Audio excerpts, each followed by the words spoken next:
Assalamualaikum warahmatullahi wabarakatuh. Nama saya Qatrun Nada Rasyidah dari PGSD 4A. Saya akan menjelaskan laporan observasi seni rupa dan kerajinan di SDN 5 Kedondong. Sebelum itu, saya akan menjelaskan observasi itu apa. Observasi merupakan suatu kegiatan yang sangat penting dalam mengetahui bagaimana cara seorang guru mengajar peserta didik dengan baik. Pendidikan seni rupa merupakan pembelajaran seni budaya di samping seni musik, seni tari, kerajinan, dan seni teater. Dalam hal ini, saya sebagai mahasiswa PGSD melakukan observasi di Sekolah SDN 5 Kedondong untuk memenuhi tugas bentuk laporan observasi pembelajaran seni rupa yang dikhususkan pembelajaran di kelas 5. Laporan observasi ini disusun guna memenuhi tugas mata kuliah observasi pembelajaran seni rupa dan kerajinan di sekolah dasar di kelas tinggi. Sebelum itu saya ada rumusan masalah. Yang pertama ada apa saja materi pembelajaran seni rupa dan kerajinan di sekolah dasar kelas 5. Yang kedua, bagaimana proses pembelajaran seni rupa dan kerajinan di sekolah dasar. Dan yang ketiga, apa saja hambatan dan tantangan dalam proses pembelajaran seni rupa dan kerajinan di sekolah dasar ketika daring. Dan yang keempat, apa saja hambatan dan tantangan dalam proses pembelajaran seni rupa dan kerajinan di sekolah dasar ketika tidak daring. Sebelum itu ada tujuan penelitian. Yang pertama untuk mengetahui materi pembelajaran seni rupa dan kerajinan di sekolah dasar kelas 5. Yang kedua untuk mengetahui proses pembelajaran seni rupa dan kerajinan di sekolah dasar kelas 5. Dan yang ketiga untuk mengetahui hambatan dan tantangan dalam proses pembelajaran seni rupa dan kerajinan di sekolah dasar ketika daring.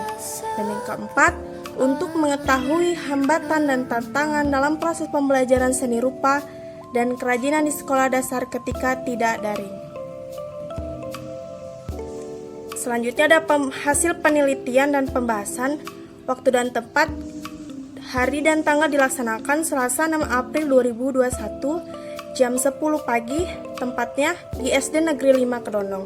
Laporan hasil wawancara, profil narasumber guru yaitu nama gurunya Kurnia Anggun SPD, profesinya sebagai guru seni dan kerajinan, tempat mengajar di SD 5 Kedondong, alamat sekolah Jalan Triturana Bangsari, Kecamatan Kedondong, Kabupaten Pesawaran.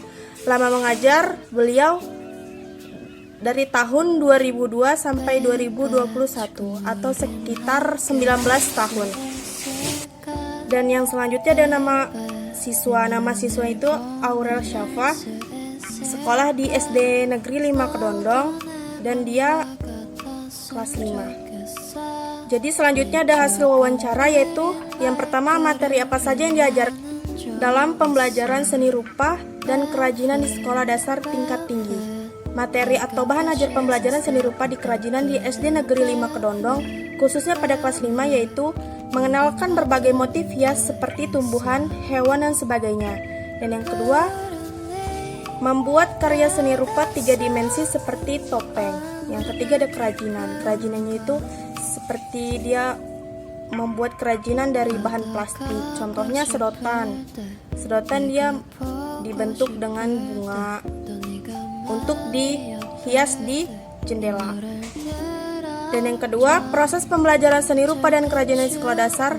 Yang pertama ada perencanaan. Guru merencanakan atau mempersiapkan tindakan apa saja yang dilakukan saat proses pembelajaran berlangsung agar dapat berlangsung secara maksimal. Seperti yang pertama, guru membuat materi pembelajaran dari buku ajar kelas 5. Yang kedua, guru memahami materi yang akan diajarkan ke siswa. Dan yang ketiga, guru menentukan metode, model, dan teknik apa saja yang akan digunakan saat proses pembelajaran. Yang kedua ada pelaksanaan. Pelaksanaan itu, guru menjelaskan serta memberikan arahan kepada siswa tentang materi yang akan mereka pelajari.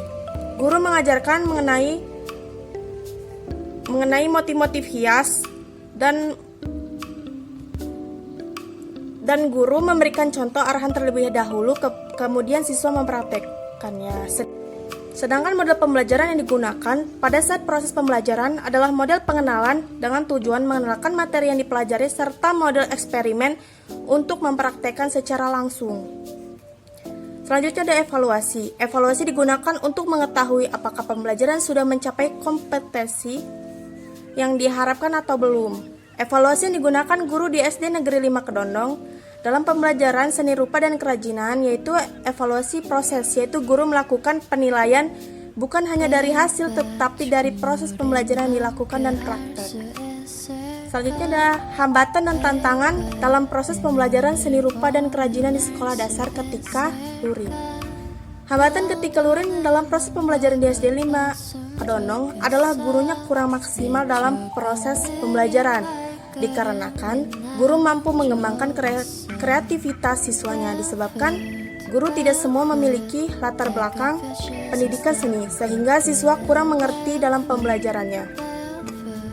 Selanjutnya ada hambatan dan tantangan dalam proses pembelajaran seni rupa dan kerajinan di sekolah dasar ketika daring. Hambatan ketika daring dalam proses pembelajaran di SD Negeri 5 Kedondong lebih banyak dibandingkan dengan pembelajaran luring dikarenakan keterbatasan fasilitas. Dan guru pun kurang maksimal dalam mengajar. Guru hanya bisa menjelaskan dan memberikan arahan hanya melalui video yang dikirim via WhatsApp, sehingga pembelajaran menjadi tidak maksimal. Pembelajaran jarak jauh seperti ini juga bisa menimbulkan miskomunikasi antara guru dan siswanya, sehingga tidak paham mengenai materi yang diajarkan. Selanjutnya ada kesimpulan. Kesimpulannya itu dari laporan observasi ini adalah pembelajaran seni rupa dan kerajinan di SD kelas 5 menjadi salah satu pembelajaran yang penting untuk perkembangan kreativitas siswa. Dengan adanya pendidikan seni rupa dan kerajinan, guru bisa memupuk dan mengembangkan kemampuan yang dimiliki siswa. Adapun materi yang dipelajari di kelas 5 adalah mengenalkan ragam motif hias, membuat karya 3 dimensi, dan kerajinan, sedangkan metode yang digunakan adalah metode ceramah dan demonstrasi, serta model yang digunakan adalah pembelajaran adalah model pengenalan dan model eksperimen. Sarannya, sebaiknya guru harus menambah wawasan mengenai pendidikan seni, sehingga guru bisa mengembangkan kreativitas siswanya. Guru harus mampu menguasai teori-teori mengenai pendidikan seni dan guru pun harus mampu menerapkan strategi-strategi pembelajaran dengan sebaik-baiknya. Terima kasih. Begitu saja penjelasan dari laporan observasi. Mohon maaf jika ada kesalahan kata dan pengurangan. Saya akhiri. Wassalamualaikum warahmatullahi wabarakatuh.